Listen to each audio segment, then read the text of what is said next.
On va faire un petit tournage de pub pour Facebook, pour les formations Maximus University, et je vais utiliser ce super outil qui te permet de faire de la synchro au timecode, même avec un DSLR, puisque tu passes par la piste audio.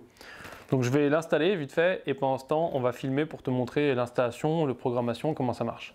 L'idée, c'est de l'utiliser avec le GH5 qui enregistre sur l'Atomos, mais le fait qu'on utilise l'Atomos a peu d'incidence. Et ensuite, le son est enregistré à part avec deux micros, donc deux pistes séparées, sur un Zoom F8. C'est un enregistreur externe. Donc en gros, on va synchroniser l'appareil et l'enregistreur externe, donc le son et la vidéo, grâce à ça. C'est parti. Alors on va à l'aventure.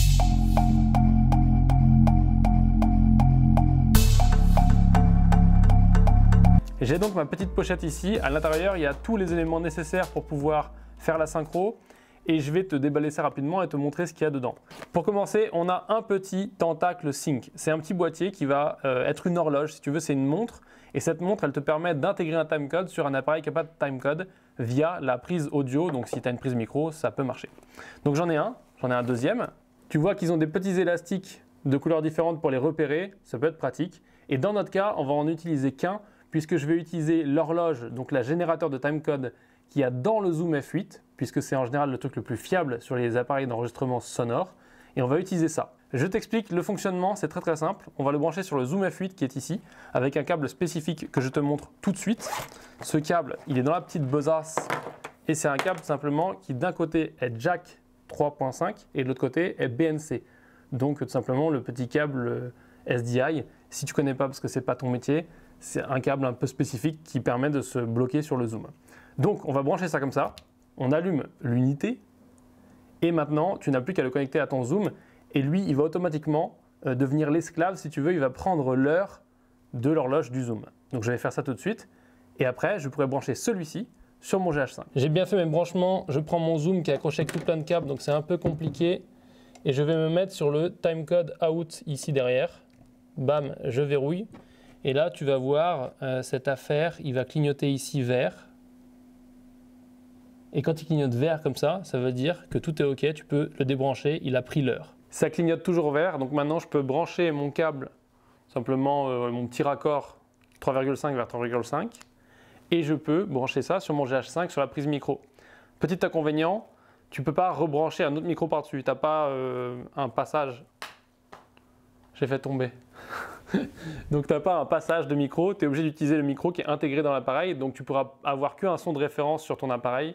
Tu ne pourras plus avoir le son d'un micro-cravate par exemple. Donc tu ne peux pas doubler et sécuriser, c'est un peu chiant.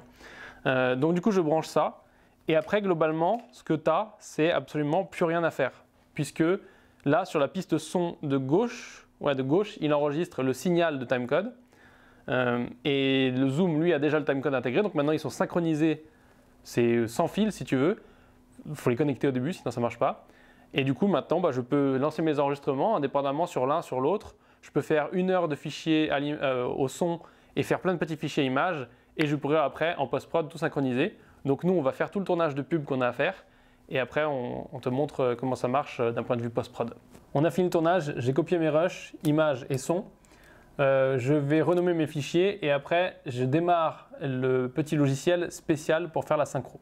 Voilà, j'ai renommé mes fichiers avec le nom du projet. Je peux maintenant ouvrir Tentacle ici. Et je vais tout simplement tout prendre, mes fichiers, tac, et les drag and dropper là-dedans.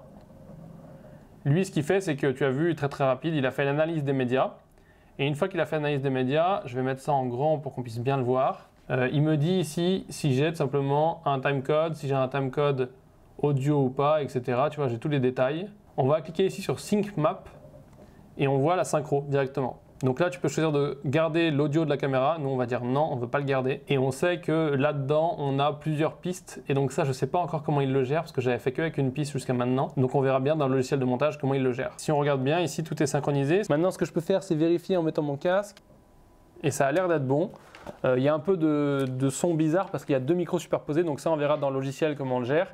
Maintenant qu'on a fait la synchro, on est obligé de la faire avec ce petit logiciel parce que ce n'est pas un timecode standard. DaVinci, par exemple, ou Premiere ne peut pas interpréter le timecode parce qu'il est dans l'audio. Peut-être qu'ils auront un plugin un jour, mais pour l'instant, tu es obligé de passer par leur logiciel.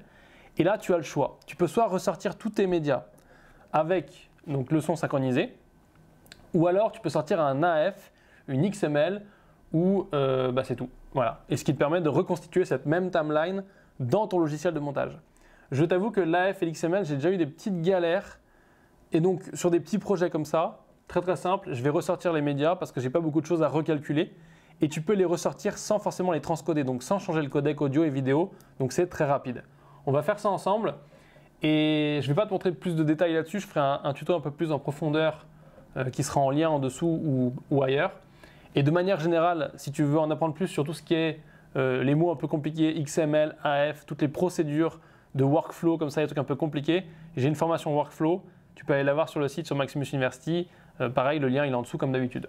Et du coup, ce qu'on va faire, c'est qu'on va faire le réglage pour sortir en version média. Je vais cliquer ici sur média. Il va me dire où est-ce que tu veux les mettre, mon gars. Donc moi, je vais les ranger sur mon disque dur. C'est dans formation. Ici, je vais faire synchroniser QuickTime Movie. Donc en gros, il va m'exporter ça. Ou alors, il peut m'exporter le média d'origine, donc la vidéo d'origine, juste en rajoutant le timecode.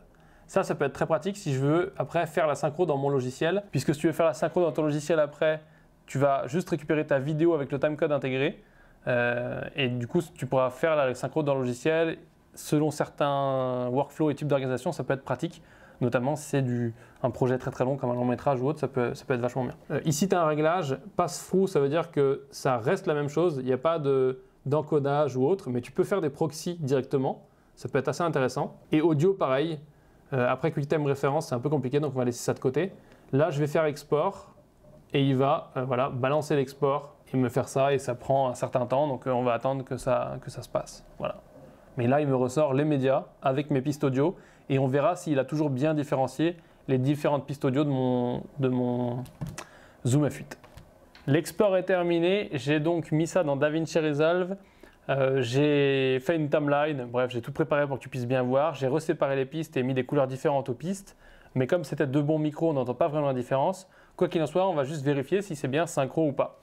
Et donc, quand je suis dans ma timeline ici, tu peux voir si je zoome que là, j'ai deux claps. Donc, entre eux, ils sont bien synchro. Donc, ça va. C'est-à-dire qu'il n'a pas désynchronisé mon fichier audio qui, à la base, contenait deux pistes audio. Et si je recule et que je le fais image par image, tu vois ici, j'ai bien ma synchro sans souci. Donc, la synchro est terminée. Du moins, maintenant, c'est bon. Je peux utiliser le fichier et commencer mon montage. En l'occurrence, c'est des petites pubs pour Facebook. Et du coup, tu verras ça dans un espèce de vlog making of. Comment j'ai fait ça. Voilà. C'était la vidéo sur le tentacle. Il y en aura d'autres. C'était juste un petit avant-goût. Et je t'invite à garder l'œil ouvert si ça t'intéresse. Ah oui, aussi, désabonne-toi si t'as pas aimé cette vidéo. J'oublie tout le temps de le dire ça.